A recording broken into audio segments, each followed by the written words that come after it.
5, 4, 3. Good evening, dear I Am Peacekeeper movement family, across time zones and across the many quiet stories that bring us here today. Tonight, I Am Peacekeeper at Zoom opens a focused 21-minute ambassador circle, not to speak to one another, but to meet as human beings who believe peace can be practiced. We are honored to welcome Her Excellency Dr. Ameenah Gurib-Fakim, former President of Mauritius and a distinguished biodiversity scientist. Her journey shows how evidence, ethics, and empathy can share one's compass. We're equally privileged to be guided by our host, Dr. Huzaifa Khorakiwala, founder of the I Am Peacekeeper movement. We request all of you to please share your questions in the live comments section. Our team will curate them for the Q&A. With respect, I invite Dr. Huzaifa Khorakiwala to take the mic. Over to you, sir. A very good evening, Your Excellency Dr. Ameenah Gurib-Fakim, and dear I Am Peacekeeper movement family. We gather here in a 21-minute circle because time is precious and so is attention. The world is loud, peace is often quiet, yet peace is not passive. Peace is a discipline, a way we think, a way we speak, and a way we choose what to protect. In our movement, we return again and again to our 7 human values: truth, gratitude, forgiveness, love, humility, giving, and patience. These are not ornaments, they are an instruction set, especially when society is anxious, polarized, or exhausted. Tonight, those values meet a life that is meet between two demanding arenas: the rigor of science and the responsibility of national leadership. Your Excellency, you have stood in laboratories where evidence must be earned and in civic life where trust must be protected. You remind us that progress is built not by ambition, but by method, integrity, and care. Mauritius is a small island with a large story. It teaches the world through geography alone that the well being of people and the well being of nature cannot be separated. As a biodiversity scientist, you have devoted decades to the study of plants not as scenery, but as knowledge, not as folklore, but as a possibility.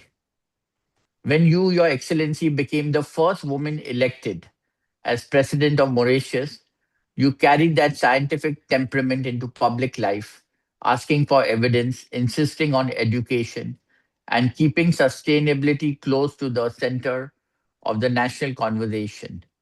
In an age where facts are sometimes treated like opinions, your career is a steady reminder that truth is not a mood, but it is a practice. And it offers hope with a blueprint. Science is hope with methods, and service is love with structure. When these two meet, communities become more resilient and futures become less fragile. Your Excellency, thank you for joining us.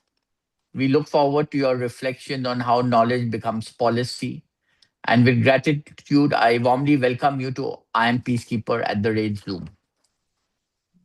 We request you to give your address. Thank you so much, Dr. Khorakiwala. It's a pleasure to be speaking to you. Last time we spoke was 2 years ago, precisely in Dubai, during one of these peace movement, which I really enjoyed. And I think you're bringing substance to this narrative, the narrative of truth, the narrative of humility, the narrative of peace, the narrative of sharing, and all these values that you have enunciated last time we met. And I think the time now has come, the right time has come to discuss on something which is very fundamental. The issue of biodiversity, the issue of life on Earth. And here I will have to be very blunt. As scientists, we tend to listen to discourse across the world. And every time I hear a sentence which makes me smile, when people say, we're going to have to save the planet. We are not going to save the planet. We are going to save our space in this planet because the planet doesn't need us. We are a species which have appeared about 200,000 years ago, and the planet exists for almost 5 billion years. And during the COVID, nature showed us very pointedly that she doesn't need us. So I think we have to really change this arrogance that we have when we say that we're going to save the planet. Just say that we're going to save ourselves, and nature has to be shown respect. So this is my initial opening remarks on this, and I'll be very happy to take questions within this realm, which to me is a matter of life or death. Okay, thank you, Her Excellency. Indeed, I think you very nicely pointed out that the planet does not require us, but we require the planet.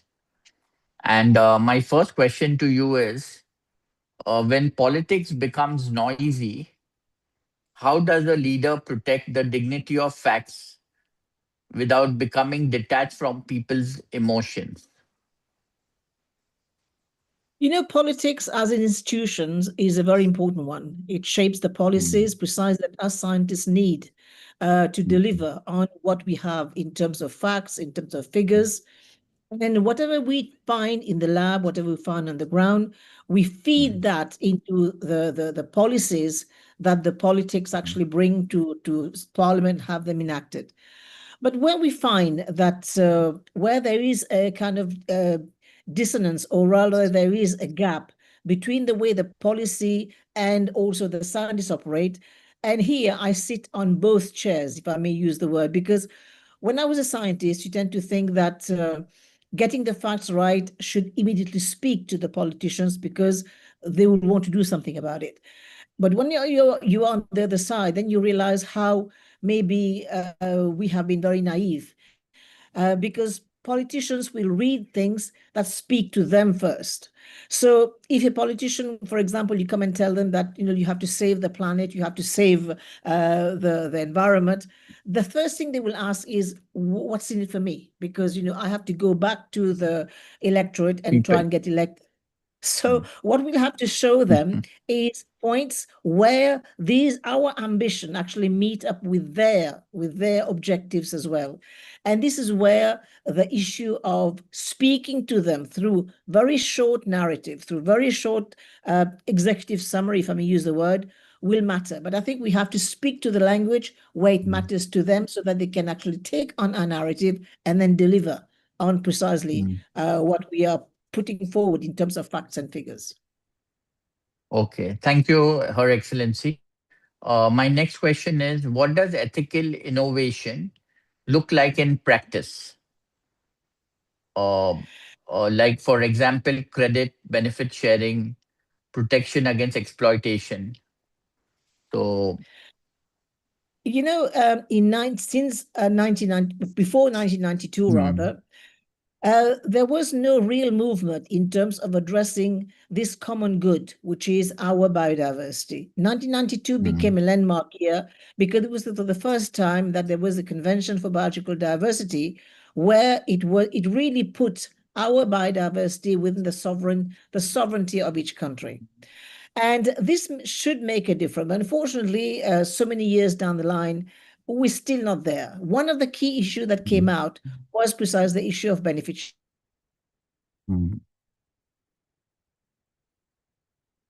I think the network is gone bad. Is the network there? Tejon? So the network is fine with you and me. Yeah. Her Excellency there is an issue. Let me just message her. 1 second. Yeah. The neem, for example, all these patents they've had to be removed precisely because it is felt that this belongs, of course, to India and has rightly been documented and codified. So this is one ethical issue that we have to bring forward, that the knowledge of these people should not be taken for granted, but the knowledge should be shared with the wider public and, of course, the wider corporate world, so that the people who actually own it, the people who actually have safeguarded it, who are custodian, should get something for the effort, and the country, the region, the community where they are operating from need to get something out of it. Okay, thank you for this insightful answer. Her Excellency, my next question is, what did you learn about institution? What makes them human and what makes them brittle? My mantra when I came into office was that by the time you leave an office, an institution, the institution should be stronger than when you actually came into it. Because you mentioned earlier on the world of politics, politicians come and go, but institutions stay. And when we have good functioning institutions, this is what to me is the backbone, is the real substance on the foundation, the rock on which our countries, our democracies have been built. And for a full-fledged, thriving democracies, institutions have to work, because democracy doesn't mean just putting a ballot in the box. It means that institutions like the judiciary, like the free press, like meritocracy across board, access to health, for example, building our education system, all these institutions have to work for the benefit of our country, our people. And this is what makes a thriving, a very strong democracy. Okay, thank you. That was a lovely answer. And Her Excellency, if you could redesign one part of civic life to strengthen long-term peace, would it be education, health, environment, or governance? And why? Why would that be? The very first one I would start with, of course, is education. Because education, as we know, is the social enabler. And when we educate our people, then they will understand better the shortcomings, for example, if there are any of our health system, of our environment, and why we need to care for them. But it has to be done through an educated public. And those countries that have really made it are those precisely the countries which have invested in their education system. Okay. And also health, environment, and governance would be important also. Of course, to they're some all extent. together. They're all They are together. important, of course, yes. Okay. Okay. Her Excellency, in the age of misinformation, what is your advice for citizens to remain intelligent, calm, and compassionate? We are living in a very dystopian era where there is so much information and so much misinformation swirling around us every day. So we're going to really have precisely to reinforce our institutions, and we're also going to have to reinforce our digital literacy of our people, because once they start questioning what they are actually listening or reading, and they start becoming digital literate, they will go and find the source of that information. And that is very, very important in the days where we are living in, because some source of disinformation can cause a lot of havoc, can cause a lot of disruption to our society, and of course, the peace of that community, of that country. So we need to actually keep on educating our people. We need to keep building our institutions as well, so there is accountability for those who actually sharing all this information. So accountability, building access, of course, freedom. And here again, some countries which have had the Freedom of Information Act enacted, they are those which are ahead of it. Okay. So India, I think, is one of the countries which has the Freedom to Information Act. And so maybe that can help a little bit in the misinformation part of it. Absolutely. Regarding Mauritius, it is a small island state. And what is the role of a small island state in shaping the global climate and sustainability conversation?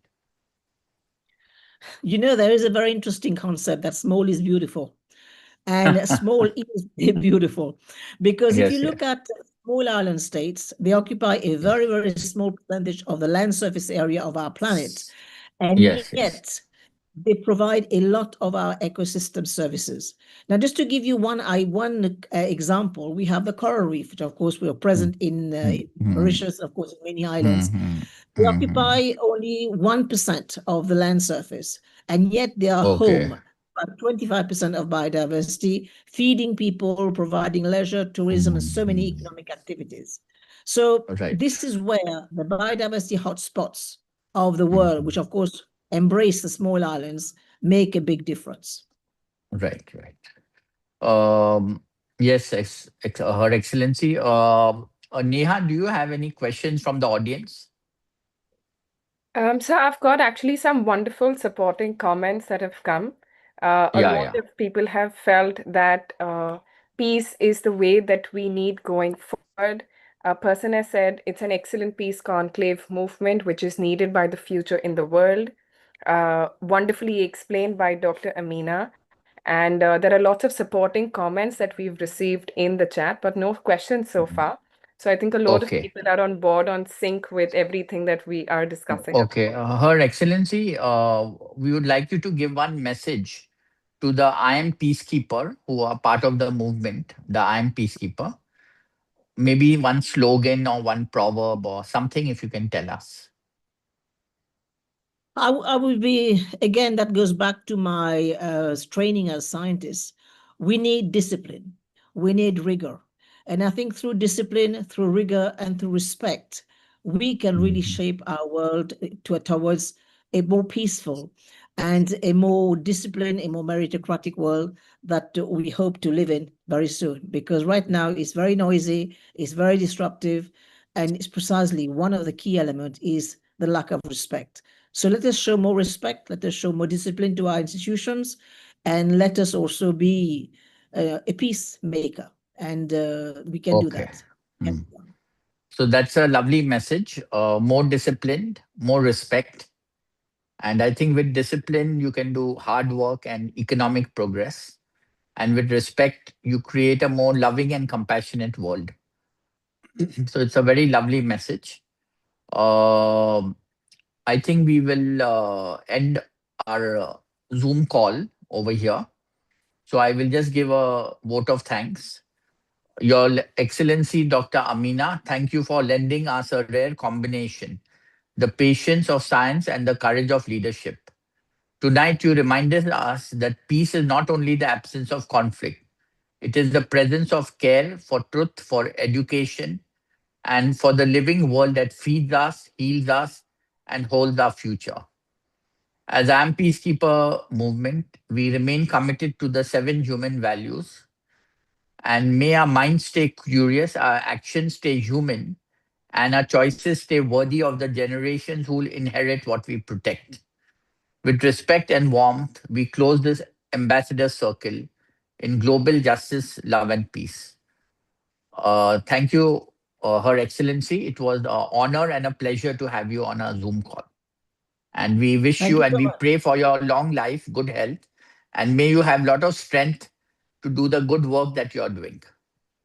Thank you so much, sir. Thank you. Thank you to everybody. Okay. All right. Thank you. Thank you.